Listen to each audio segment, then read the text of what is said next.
The deal also meant a significant pay raise, which made Tim think that maybe this was the right time for him and Candy to start the family they had talked about.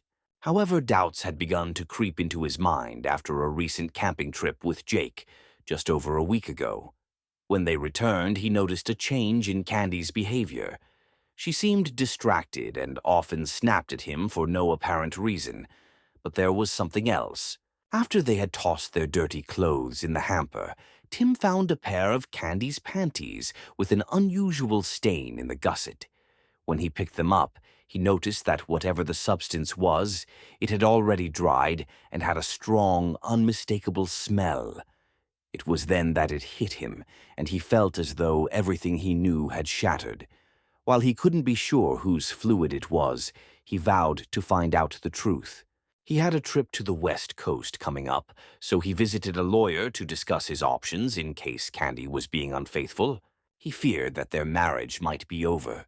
"Are you sure your wife is cheating?" asked Ruby Hawkins, the family law attorney he had been referred to by a friend who had recently divorced his unfaithful wife. "Not entirely, but I need to know for sure, and if she is, I want a divorce," Tim replied. "Most divorces in this state are no fault.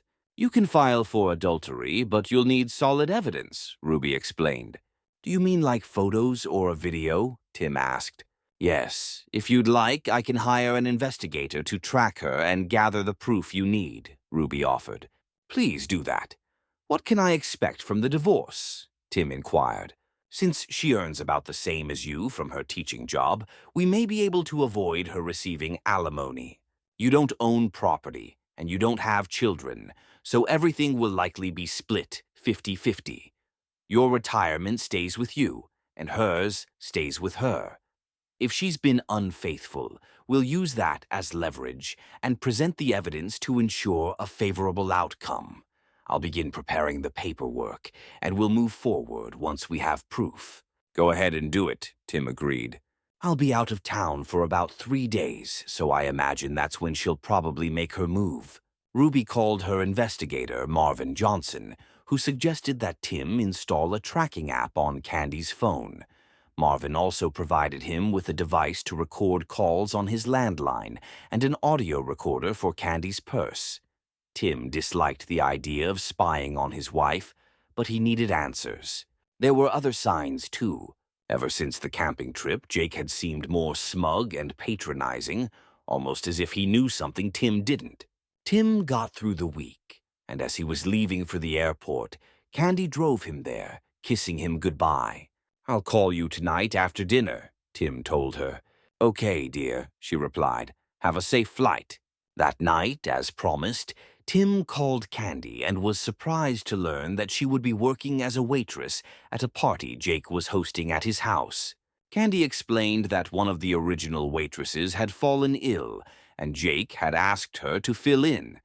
Tim had no idea Jake had any plans, as he had never mentioned it. "He promised to pay me $150 for the night. I could use the extra money since I don't start back at work for a couple of weeks," she explained. Tim knew that with the new semester starting soon, she could use the extra cash, but something about the situation felt off. "Okay, go ahead, but be careful and tell me about it tomorrow," Tim said. "Okay, you know I love you, right?" she replied. "Yeah, and I love you too." "Good night," Tim said, ending the call. But a sense of unease grew within him. He immediately called Marvin.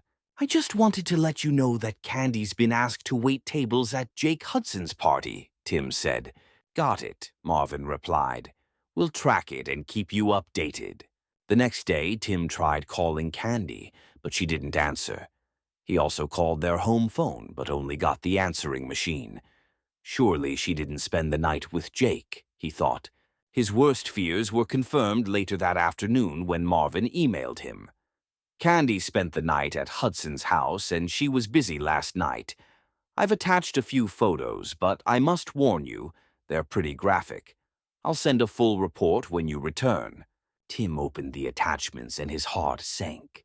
The photos showed his wife, Candy, engaged in explicit acts with several men, including Jake and some colleagues from his office, men he had once called friends.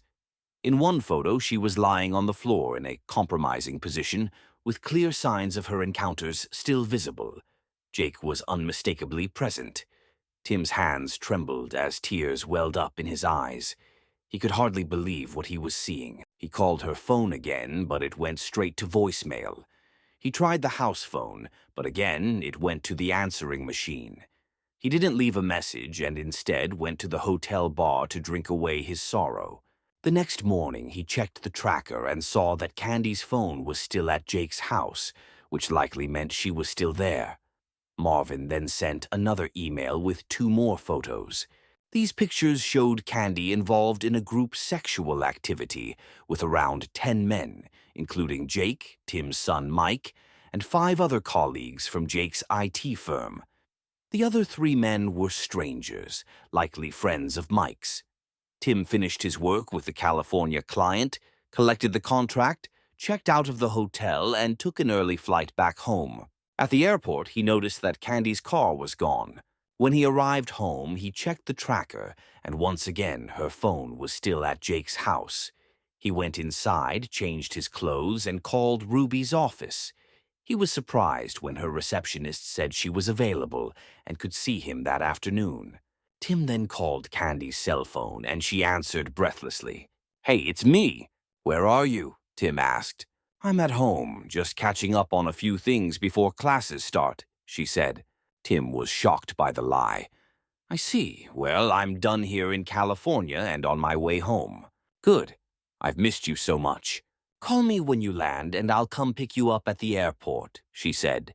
"No need. I'll take a taxi," Tim replied, ending the call. He ended the call with a simple, or something, bye, and wondered if Candy had noticed that he didn't tell her he loved her or that he didn't mention seeing her later. Shaking his head, he left the house and went to see Ruby. Meanwhile, Candy looked at her phone after Tim ended the call. He always made sure to tell her he loved her when they talked, but he hadn't done that this time. She realized he didn't seem very warm during the call either. Candy had planned to return home after the first night, but being naked and sandwiched between Jake and his son felt too good to leave. She convinced herself that she deserved this. She figured it would end once her classes began and thought Tim would never find out. Afterward, Jake sat down and smiled wickedly. "Maybe I should send your husband away more often," he said. "I have classes starting soon," she replied. "I won't be available during the week. I can't do anything like this while he's still at home." "Why not?" Jake asked. "Maybe he'd enjoy seeing you with other men for a change." Jake and Mike laughed at the comment. "Well, I have to admit, I've gotten used to being with both of you," she said. "But I still love Tim and don't want to hurt him." "Well, maybe I can arrange for him to be away on the weekends," Jake suggested. "That way you can come over and have some fun with us." "That sounds like fun," she said. "But he's going to find out eventually." "Tim's not stupid, you know." "Don't worry," Jake replied, picking up his camcorder. "I'll take care of Timmy boy. There's just one thing." "What's that?" she asked. "I don't want you to be intimate with him anymore," Jake said. "You belong to us now." "Got it," she said. "But how do I stop that from happening?" "You'll figure it out," Jake said. "Make up an excuse, like you have a headache or something." "Okay, I'll try," she said. Later that day, Mike's friends came over and Candy had the chance to entertain more of them. Jake invited a few single guys from the company to join in as well. By the time the party ended, Candy had been with several men and fully embraced her new role. She found herself enjoying the attention and indulgence. Tim, on the other hand, was devastated when he saw the evidence Marvin had gathered. Along with photos, Marvin had 2 DVDs full of videos featuring his wife performing acts with several men, things she had never done for him. Watching the footage of her debauchery made his love for her vanish. Ruby tried to comfort him, but he felt like it was a lost cause. How could she have changed so much after 5 years? What had he done to deserve this? And what about Jake? He had once seen him as a friend, but now he knew the truth. "I'll go ahead and start the divorce papers, citing adultery," Ruby said. If you want, I can also file for alienation of affection against Jake and the men you work with. These kinds of lawsuits don't usually go far, but we could still get a decent settlement. Do what you need to do, Tim replied. Just don't do anything crazy.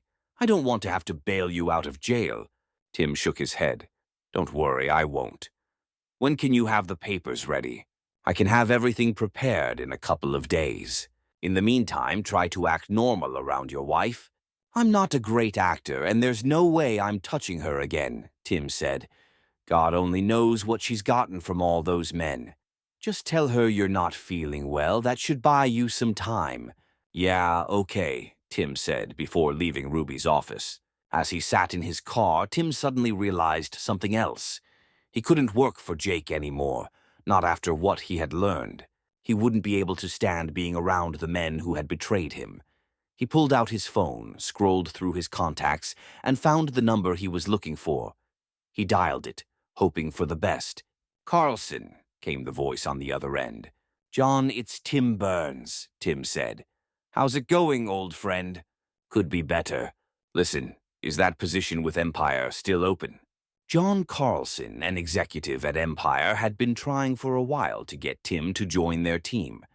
Tim had always felt loyal to Jake, but that loyalty was now gone. Of course it is. You finally decided to come work for an established company? John asked. Yeah, something like that, Tim replied. Some things have come to my attention and I can't work there anymore. I'm sorry to hear that, John said. Is there anything I can do? Just give me a job, Tim said. I promise I'll work as hard for you as I did for Jake. Of course. How about Monday to start? Absolutely, Tim replied. Great. Listen, why don't you and that pretty wife of yours come by tonight for some of Rose's famous lasagna? We can catch up and go over the compensation package. I'd love to, but unfortunately I can't bring Candy. What happened? John asked, concerned. I really don't want to get into it on the phone, Tim said. I can explain a bit tonight if you want. Sure, John said. You know, Rose is a licensed counselor. Maybe she can help if you want. That actually sounds good, Tim said. I appreciate it. Good. I'll call Rose and let her know. Can you come by around 6:30? Sure, 6:30 works. Thanks again, buddy. My pleasure, John said. They ended the call, and Tim felt a weight lift from his shoulders. He started his car and headed home. When Tim arrived home, he noticed Candy still hadn't returned from Jake's place. He grabbed his briefcase and went inside, took a shower, changed clothes, and sat down at his computer to write his resignation letter. Candy finally came home around 5 p.m. and saw her husband sitting at his computer. She moved to kiss him, but he turned his head, and she ended up kissing his cheek. Surprised, she looked at him before speaking. Is everything okay? She asked. Not really, he replied. I'm not feeling well. Maybe it's jet lag or something. I think I'll sleep on the futon tonight. Get back where? She asked. I'm meeting someone for dinner, Tim answered. Are you meeting a woman? She asked, her voice full of concern. You mean am I cheating on you? Number, I've never cheated on you, and I don't plan on doing so now. Can you say the same? Candy recoiled in horror. Does he know? She wondered to herself. No, there's no way he could know. Of course I can, she replied, though Tim wasn't convinced. So, how was your trip to California? She asked, trying to change the subject. Successful, Tim replied. And how about your little job at Jake's house? He asked. It went well. Even when it was hard, it was still fun, she replied. I'll bet, Tim said with no emotion. He glanced at his watch and spoke again. I'd better get going. He saved his work, shut down his computer, stood up, and walked past her without saying anything. He went into the master bedroom to change into something less casual. When he came out, Candy was sitting on the couch. How long will you be gone? She asked. I don't know, he replied. Don't wait up for me. Bye. He grabbed his keys and headed out the door. She couldn't help but notice that he didn't kiss her or tell her he loved her. He always did that when he left the house. After she saw his car pull away, she picked up the house phone and called Jake. Unaware that her conversation was being recorded, Candy said, "Jake, I think he knows something." "What makes you think that?" Jake asked. "He wouldn't touch me at all," she explained. "He usually kisses me and says he loves me, but he didn't this time. He seemed so distant and just left saying he had a dinner appointment." "Oh, did he say with whom?" Jake asked. "No, he didn't. What if he knows? What if he's planning to leave me?" Candy asked, sounding concerned. "So what if he does?" "You can always come stay with us," Jake said casually. "Don't worry about Timmy boy. I'll keep him so busy running around that he'll barely ever be home. But I don't want to lose him. I love him," Candy replied, her voice filled with emotion. Jake laughed loudly. "Yeah, you sure showed us how much you love him these past couple of days, didn't you?" "That's not funny, Jake. I know what I did with you two, and yeah, I enjoyed it, but I still love him. I don't want to lose him," she insisted. "Yeah, right," Jake responded. "Look, let him get it out of his system. Eventually, he'll come around. And if he doesn't, well, we can handle that too." "You're not going to hurt him, are you?" she asked anxiously. "Not in so many words," Jake replied. "We'll just have to show him how things are going to be from now on, and you're going to help us make that happen." "What?" Candy asked, shocked. "When the time comes, you'll help us explain things to him. Remember who you belong to now. I'm sure you wouldn't want the school board to see the videos we have of you, would you?" Jake warned. "You wouldn't dare," Candy said, her voice trembling.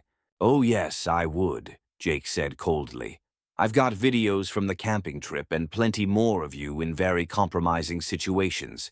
You literally belong to me, so it's up to you to keep Timmy boy in line." Feeling cornered, Candy reluctantly agreed. "Okay, Jake, but don't hurt him." Jake sneered into the phone. Yeah, whatever," he said before ending the call.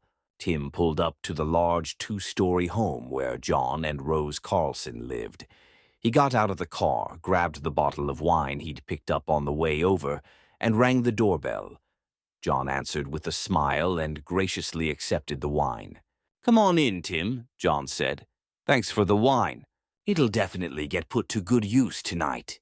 John led Tim into the dining room, where Rose was waiting with lasagna. "Tim, please meet my wife, Rose," John introduced. "Rose, this is Tim Burns, our new account representative." Tim shook Rose's hand as John opened the bottle of wine. "Nice to meet you, Tim," Rose said with a smile. "A pleasure to meet you as well, Mrs. Carlson. Please call me Rose, Mrs. Carlson sounds too formal," she replied. They sat down at the table and Rose served a helping of lasagna while John poured the wine.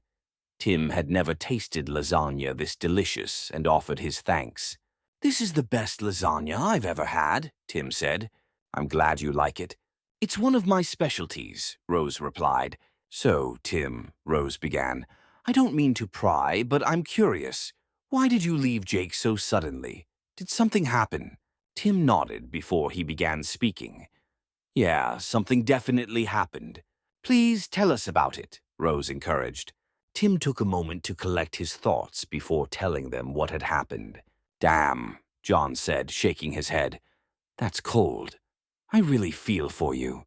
I've had something similar happen to me, though the circumstances were a little different. So, what are you going to do now besides changing jobs?" "I've seen an attorney and I'm filing for divorce. My lawyer says it'll be an even split," Tim replied. "What about counseling?" Rose asked gently. "Have you thought about it?" "It's too far gone," Tim said, his voice filled with frustration. "I don't know what happened to Candy. It's like she just flipped a switch and became a different person, a cheater. I never thought she had it in her to do something like this." "How are you dealing with all of this?" Rose asked. "Not well," Tim admitted. "My lawyer says I should try to act normal around Candy, but it's hard. I can't even stand to look at her." "Maybe you should consider counseling," Rose suggested. "I might," Tim replied. "Trust me, Rose is the best in the business," John said. "I think she can help you get through this if you want. Plus, it's covered in your benefit package." "That's definitely a plus," Tim said with a small laugh. "I'm serious," John said. "Rose was a godsend when I needed her. I know she can help you too. He turned to Rose. Do you think you can fit him in your schedule? Of course. I think an hour a week should work. What do you think, Tim? Tim thought for a moment before agreeing. Okay, I'll do it. John smiled and patted Tim on the shoulder. Good man. I'll make sure you get the time you need for counseling. Work it out with Rose and let me know what you decide. I will, thanks, Tim said. And now, if you don't mind, dear, Tim and I will retreat to my office to discuss his new job, John said. I don't mind at all, Rose replied with a smile. I'm looking forward to working with you as well, Tim. Thank you, Tim said, standing up with John. They went to John's home office, where John poured them each a glass of brandy. The two spent the next couple of hours discussing Tim's new job, and by the end of the conversation, Tim felt as though he was taking control of his life again. Tim shook John's hand and headed home. It was around 10 p.m. when he pulled into his driveway. Seeing that the lights were still on in his apartment, he hoped Candy was there alone. He exited his car, walked inside, and found Candy sitting on the couch. So, how did your little meeting go? She asked. Very well, thank you. Now, if you don't mind, I'm going to bed. Good night, he replied, heading toward the second bedroom where his computer was set up. As he began undressing, she asked from the doorway, Are you sleeping in here now? Yes, I'm still not feeling too well, so I'll sleep on the futon. Is that a problem? He answered. No, I guess not, she replied. It's just that you've been gone for 3 days, and I was hoping we could, play around a little. I'm not up to it tonight, Tim said, his voice distant. The idea of touching her made him uneasy. Maybe tomorrow, she suggested, to which he replied, I don't know, we'll see. She nodded and turned away, her mind racing with thoughts of what he might know, if anything, about her recent activities. The next day, Tim woke up before Candy, grabbed his resignation letter, and poured himself a cup of coffee. He noticed Candy's purse on the kitchen counter, took the audio recorder, and downloaded the previous day's phone conversation. Without a word or a goodbye, he left the apartment. As the door closed, Candy lay in bed, tears streaming down her face. At the office, Tim barely interacted with anyone. He greeted his secretary before retreating to his office and closing the door.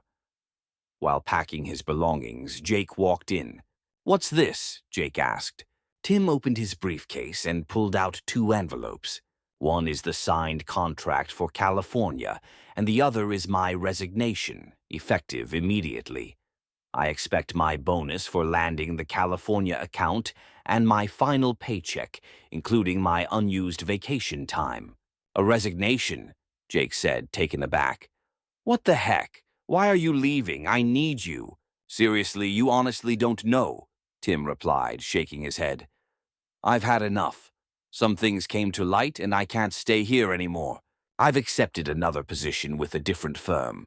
I'll be out of your hair shortly, then I'm going to HR. Wait, Tim, can we talk about this? Jake asked.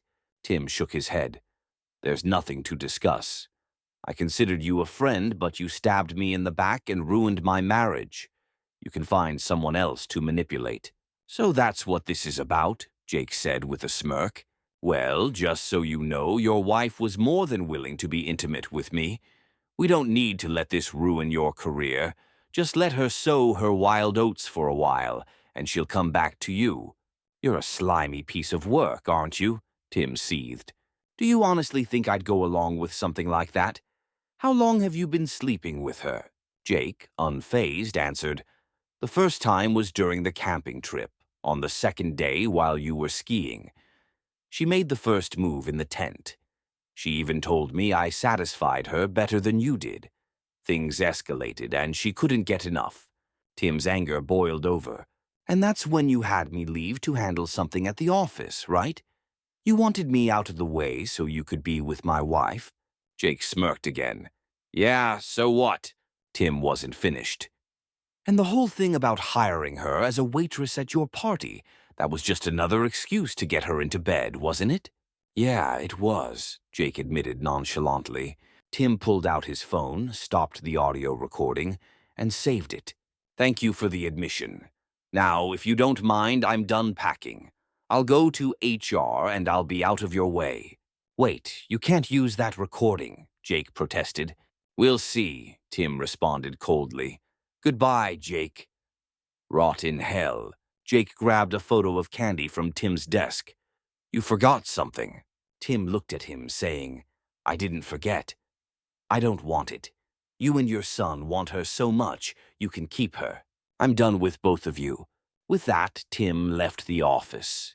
Jake stood there, perplexed, wondering how Tim had found out about what had happened with Candy. He stared at the door, trying to make sense of it all. Candy was in shock when Jake called her. What do you mean he resigned? She asked. Yeah, he handed me a signed contract and a resignation letter, then left. He knows something, Candy. I don't know how, but he knows. What did you tell him? She asked nervously. The truth. I told him about the first time at the camping trip, Jake explained. You idiot, Candy yelled. He knows everything now. And he left the photo of me on his desk, saying he didn't want it. Great, she said bitterly, tears falling down her cheeks. So what do we do now? Not my problem, Jake said. He's your husband. You deal with it. Unless, of course, you want me to come over and make him see things our way. No, you've done enough. Stay out of it. I'll handle it, she said, her voice filled with distress. I'll deal with it. Whatever, Jake replied, ending the call. Candy stared at her phone, her heart heavy with guilt and fear. She didn't want a divorce, but she knew Tim wouldn't tolerate her betrayal. She made up her mind to do whatever it took to keep him, sitting on the couch, sobbing over the mess she had created.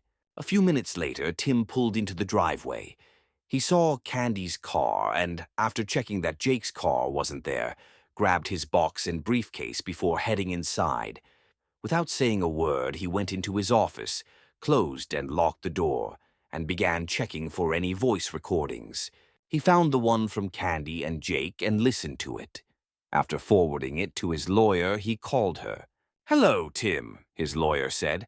I just received your email. I'm working on your paperwork now. Good. When can they be served? Tim asked. If you want, I can arrange for my process server to deliver them later this afternoon. Will that work? It will. Thanks, Tim replied. After hanging up, Tim went to his gun safe, retrieved his old .45 caliber pistol, and set it aside. He had no intention of using it, but wanted to avoid any trouble with Jake or Candy. Making his way to the kitchen, he set his briefcase on the table and looked at Candy. We need to talk, he said, placing the pistol on the table. Is that really necessary? She asked, pointing at the gun. I hope not, Tim answered. I just want to be sure in case your lover decides to come barging in. My lover? She asked, shocked. Don't play coy with me, woman. I'm not in the mood for your games. Sit down. We have some things to discuss. Candy sat down, scared and unsure of what Tim would do next. Later today, someone will come to deliver your divorce papers, Tim said firmly. Candy recoiled in shock. Divorce? Why? I don't want a divorce. I love you, she pleaded. That's a lie. I know everything about you. Jake, his son, and all the others you've been with these past few days. I've already filed for divorce on the grounds of adultery, Tim responded coldly. Adultery? You don't have proof of that, she argued, but Tim smiled as he pulled an envelope from his briefcase. He dropped several time-stamped photos onto the table, all clearly showing her with multiple men, including Jake. I also have video and audio. Would you like to watch? He asked. She shook her head, realizing it was pointless. Good. Given the situation, I've been more than fair. No alimony. You get half of what's in the bank, we each keep our retirement, and you can take whatever you want. I've already paid off your credit card and canceled it. I also have a cashier's check for your share. There's also a restraining order that requires you to stay at least 500 feet away from me, my home, and my workplace. You have until you're served to pack up your things. You're kicking me out? She asked, tears filling her eyes. That's pretty much the way it is, Tim replied bluntly. But what if I decide to fight the divorce? She asked, desperation in her voice. Tim laughed bitterly. I don't think that would be wise. What do you think the school board would say if some of these photos and videos got out? Do you think parents would want someone like you teaching their children? I know I wouldn't. You wouldn't dare, she exclaimed, but Tim gave her a sharp look. You want to take that chance? He asked coldly. Candy looked down for a moment before shaking her head. No, I don't. I'll need that job. That's right, you will, Tim said, his voice flat. There are a couple of other things you should know. What? She asked, feeling defeated. You'll need to return your rings and drop my last name, he stated. My God, you've become a heartless bastard, haven't you? She said, pulling off her rings. Well, you gave me plenty of reasons, Tim said, his tone hardening. But I just want to know one thing. What happened? How did you go from being a loving, faithful wife to someone who would throw herself at anyone? Candy looked down, avoiding his gaze. It happened on the second day of the camping trip. You were out on the boat, and I was in the tent. Jake came by and saw me. I had taken off my clothes to rest. He walked into the tent, seemed embarrassed at first, then we started talking. Next thing I knew, he was pulling his pants down. That was it. Tim's voice filled with frustration as he asked, So some guy shows up, and just because he's different, you throw everything away? Is that all it took for you to betray me? How many times did you cheat on me during that trip? He asked. Twice, she said quietly. The first time when you were out water skiing, and the second time when Jake sent me back to the office. Tim shook his head in disbelief, pointing at the photos. I see none of your lovers used protection. Weren't you worried about getting pregnant or catching something from one of them? I'm still on the pill, she replied weakly. That doesn't mean you can't get pregnant, and it doesn't protect you from diseases. Is that what you were planning? He asked. Oh, God, no, she said, looking away. Tim shook his head in disgust. You know, over the years, I've had women who looked like goddesses hit on me, and I turned them all down. Do you know why? Because I thought I had a loving, faithful wife at home. I would never do anything to hurt her. But you didn't think about what you were doing. You didn't care about how I would feel. I hope it was all worth it to you. Now get your things packed. I expect you to leave when you're served. And don't ask me for forgiveness, he added, his expression harder than she'd ever seen. Maybe if you had slipped just once, or were raped or drugged or something, I could overlook it. But that didn't happen. From the moment Jake dropped his pants, you were his willing participant, and I can never forgive that level of betrayal. Don't you love me enough to get past this? She asked, pleading. No, right now I can't stand the sight of you. The sooner you're out of my life, the better, Tim said coldly. Now go pack. Anything you leave behind will either be thrown out, given to goodwill, or burned. Sobbing, she stood and walked toward the master bedroom to start packing. Tim watched as she brought out one full trash bag after another. She paused, then asked, Can you at least help me get this to my car? Nope. You're trash. You deal with it, he replied. And remember, anything you leave behind will be either burned or thrown out. That includes your wedding dress and photos. You would burn my wedding dress? She asked, stunned. My parents paid thousands for it. Well, you'd better take it if you don't want it burned, Tim said coldly. Sobbing, she carried the bag out to her car and returned for another. A couple of hours later, she sat down at the table, exhausted. I can't fit anything else in the car. Can I come back later for the rest? No, you won't be allowed within 500 feet of the place. Ask your parents if they'll come for it. If you want, I'll hold off throwing anything out for a few days, Tim said. Thank you, Tim. I appreciate that. Oh my God, what will I tell my parents? She asked, panic in her voice. Try the truth for once. Tell them you cheated on me with my boss and others, and I kicked you out, Tim suggested. Seriously? They'll disown me if I do that, she said, her voice cracking. Not my problem, Tim said coldly, but I guarantee it'll be a lot worse if you try to make me out to be the bad guy or sugarcoat it with them. You know how your parents feel about lying. Just then there was a knock at the door. I think that'll be for you, Tim said. Candy went to the door slowly and opened it to find a sheriff's deputy. Candace Burns, he asked. She nodded. That's me, she said, wiping her tears. The deputy asked for her ID, which she handed over. After inspecting it, he handed it back to her and gave her an envelope. You've been served, ma'am. There's also a restraining order requiring you to vacate the premises immediately. You can sign the divorce papers now if you wish.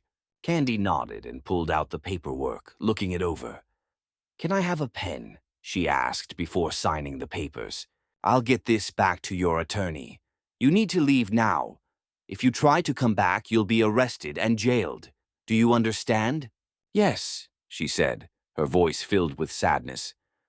I'm so sorry, she added, looking back at Tim. Yeah, me too. Goodbye, Tim replied coldly. Goodbye, she said quietly as she walked out. The deputy nodded at Tim before leaving. The next few days were hectic. Candy didn't try to contact Tim, but Jake called the house phone twice, leaving threatening messages. Damn it, Tim. I know you're there. If you don't drop this lawsuit, I'll come and kick you. Tim smiled, copied the voicemail, and forwarded it to his lawyer, Ruby, who in turn informed the local sheriff's department.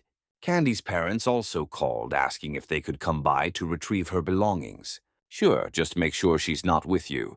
There's a restraining order on her, Tim said. Okay, George, Candy's father, replied with a sigh. When he and Candy's mother, Bernice, arrived, they gathered the remaining items Candy had left behind and used the opportunity to try and persuade Tim to reconsider the divorce. Tim, she made a mistake, Bernice said. Surely you can move past this and take her back. She's crazy about you. What did she tell you? Tim asked. She said she messed up with your boss, Bernice explained. And that's it? Tim asked. Well, yeah, she didn't get into details and we didn't press her, Bernice replied. Tim grabbed an envelope containing the photos and DVDs, and he showed them to George and Bernice. Their faces turned pale when they saw the images. I'm sorry she didn't tell you everything, Tim said. But as you can see, it was much worse than she made it sound. Oh my God, I had no idea it was this bad, George said, his face reddening with anger. I'm so sorry, Tim. I can't blame you for anything you've done. I'm going to have a serious talk with our foolish daughter, George added. Have you done anything with these photos yet? He asked. Not yet, Tim replied. But I warned her not to fight the divorce. After a brief moment of commiseration, George and Bernice finished gathering the rest of Candy's belongings. A half-hour later, they left, offering Tim a heartfelt hug and wishing him well. Later that day, while Tim was watching TV, there was another knock at the door. He peered through the peephole and saw Jake, Mike, and two of his former colleagues. Tim went into his office, retrieved his pistol from the gun case, and called 911, keeping the gun hidden behind his back. He barely opened the door before they barged in. We're going to kick your ass, Jake growled. Tim pulled his gun and aimed it at Jake, causing the group to stop in their tracks. You're not really going to shoot us. You don't have the guts, one of the men said. You want to test that? Tim replied. Just so you know, I've already called 911, and the police are on their way. If you're still here when they arrive, you're going to jail for violating the restraining order. I think he means it, one of the men said, looking at Jake. Jake glanced at him, then back at Tim. Just then, they heard a siren nearby and saw the flashing red and blue lights. Yeah, Jake, I mean it, Tim said. As they turned to leave, two large police officers arrived at the door. Put the gun down, sir, one officer ordered. Tim lowered his pistol and placed it on the kitchen counter. These men are violating a restraining order. They barged into my apartment and threatened me. I want them arrested, Tim said. Do you have a copy of the order? The other officer asked. Tim nodded. I do, officer. He grabbed the envelope from the counter and handed it to the officer, who inspected the order. After a moment, the officer returned it to Tim and turned to the four men. Turn around, hands behind your back, the officer instructed. The men glared at Tim as the officers cuffed them and read them their rights. After the men were restrained, one of the officers turned to Tim. Do you have a license for that firearm? He asked. Yes, I do. Would you like to see it? Tim replied. He pulled out his wallet, showing both his firearm license and NRA training card. The officer examined the cards and nodded. "All right, just be careful with that thing, you hear me?" "I hear you, officer. Thanks," Tim said. The following 3 months were a blur for Tim. He found working at Empire far more fulfilling than his time with Jake. His weekly counseling sessions with Rose helped him manage his trust and anger issues. Additionally, he joined a gym and worked out 3 days a week. He also began martial arts classes, mostly for mental discipline, and took a diet and exercise course that Rose had recommended. The divorce went smoothly, especially since Candy didn't contest it. However, the alienation of affection lawsuits proved more complicated. Ruby had warned that they might get dismissed, but 2 of the cases, including the one against Jake, turned out differently. After reviewing testimony, evidence, and Jake's financial disclosures, the judge ruled in Tim's favor, ordering Jake to pay $1 million in restitution. "Mr. Hudson, your actions in this case are beyond reprehensible," the judge said. "Not only did you exploit a man who considered you a friend, but you also abused your position as his employer to deliberately ruin his marriage and family. I've also noted that you repeatedly violated the restraining order. Therefore, I find in favor of the plaintiff and order you to pay restitution of $1 million. "Your Honor, this is highly irregular," Jake's lawyer said, standing up. "Mr. Winthrop, this court finds Mr. Hudson's behavior not only irregular but completely despicable," the judge responded. "The order stands." "When is the restitution due?" Jake's lawyer asked. "Immediately, unless your client prefers to spend time in jail for contempt," the judge replied. "No, Your Honor, my client will pay as ordered," Winthrop said, sitting back down. "Good. And may God help you if this check bounces," the judge added, slamming the gavel to close the case. Jake wrote the check and handed it to his lawyer, who passed it to the bailiff. After the bailiff recorded the payment, he handed the check to Ruby, who then gave it to Tim. To Tim's surprise, the check cleared, and he paid Ruby her share of the judgment. While working at Empire, Tim was contacted by several of Jake's clients. Word had spread about the lawsuit, and many businesses were hesitant to continue working with someone who had intentionally ruined another man's marriage. From their perspective, anyone who would betray a friend in such a way couldn't be trusted. Tim suspected that Jake would be out of business within a year. Throughout this period, Tim refused to date, despite being approached by several nice women at work. In his mind, he would remain a married man until his final decree arrived. Once that happened, he would be free to pursue a relationship, but not before. When the final decree was issued, Tim went out to celebrate with some colleagues. Part of the celebration included a lap dance from a stripper.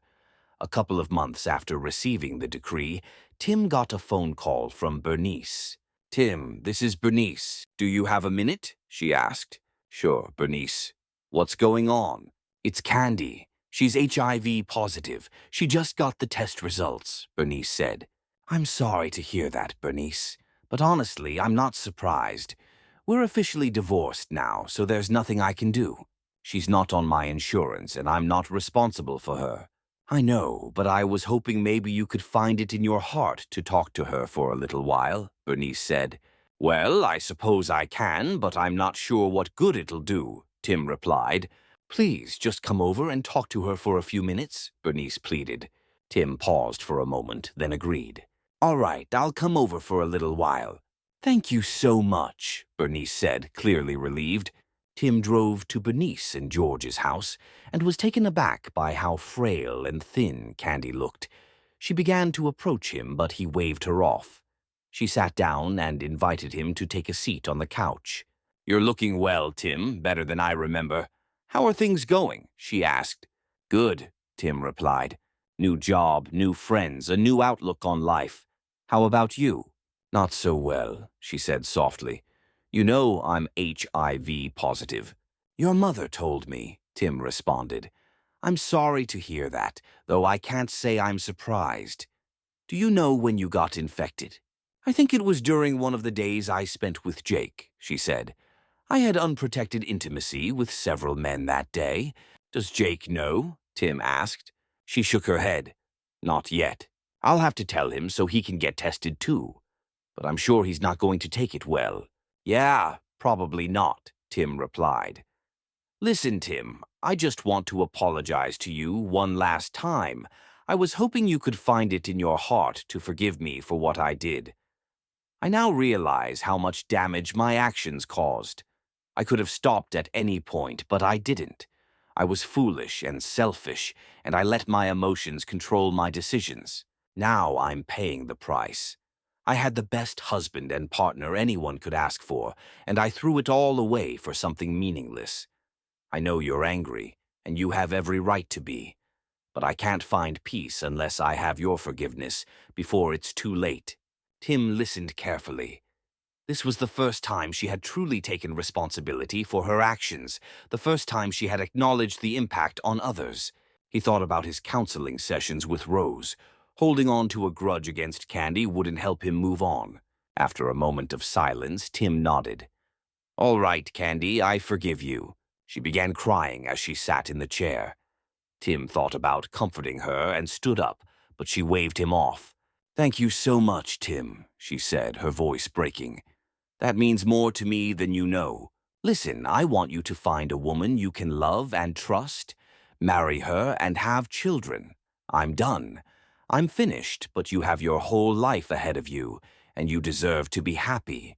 Thank you. I'll do that, Tim said. And if you ever want to talk, just let me know. I will, she nodded, wiping tears from her eyes. Thank you for coming over and talking to me. I've missed you so much these last few months. I miss the woman I married. How are things with Jake and Mike, by the way? Candy shook her head. Not good. He's been really abusive lately. He didn't handle losing to you in court very well. His business has taken a big hit. Has he hurt you physically? Tim asked. Not yet, but he's very short with me, she said. Do you want me to be there when you tell him about your diagnosis? Tim asked. No, but thanks for offering, she replied. This is my responsibility, and I need to handle it myself. You know, I keep thinking that if I had just told him to leave that first day during the camping trip, we'd still be together, she said softly. That's possible, but I think it would have happened anyway. He'd been after you for a long time, Tim replied. Yeah, you're probably right, she agreed. Listen, I'm getting really tired and I need to rest before I go back. Thank you again for coming. It really does mean more than you know. You're welcome, Candy. And remember, call me if you need to talk about anything, Tim said. I will, she said weakly. Goodbye, Tim. Think of me every once in a while, okay? She added, her voice trailing off. Tim heard a sense of finality in her words and wondered if she intended to end her life. I will, just don't do anything foolish, okay? He said gently. She smiled weakly. I won't. He stood up and walked toward the door. As he reached it, Bernice came over and gave him a hug. Thank you, Tim, Bernice said. This means more to her than you know, and to me as well. You're welcome, Bernice. Just keep an eye on her, okay? I will, she promised. A couple of weeks later, Tim was eating dinner on his couch, watching the evening news, when a report caught his attention. The bodies of a local businessman, his son, and a woman believed to be his mistress were discovered earlier today in what police suspect is a double murder and suicide. Jacob Hudson, president and founder of Hudson Consulting, his son, and a woman whose identity has yet to be confirmed, were found dead from gunshot wounds. Authorities are investigating the case and will provide more details as they become available. Tim felt a pang of shock and disbelief. He had hoped it wasn't her. After gathering his thoughts, he called Bernice. When she answered, she was sobbing. Bernice, what's going on? He asked. We just got informed. Candy is dead. It looks like that bastard Jake shot her, then his son, and then himself, she cried. Oh my God, Tim whispered, shaken. I saw the report on the news and was hoping it wasn't her. I'm so sorry. It's her, Tim, Bernice said. Do the police know why it happened? They're not 100% sure, but I'm certain she told Jake about her HIV diagnosis, and he lost it, Bernice said. They're doing autopsies now. I'm really sorry, Bernice, Tim said quietly. I never wanted this to happen. I know, Tim. Candy made her own choices and paid the price.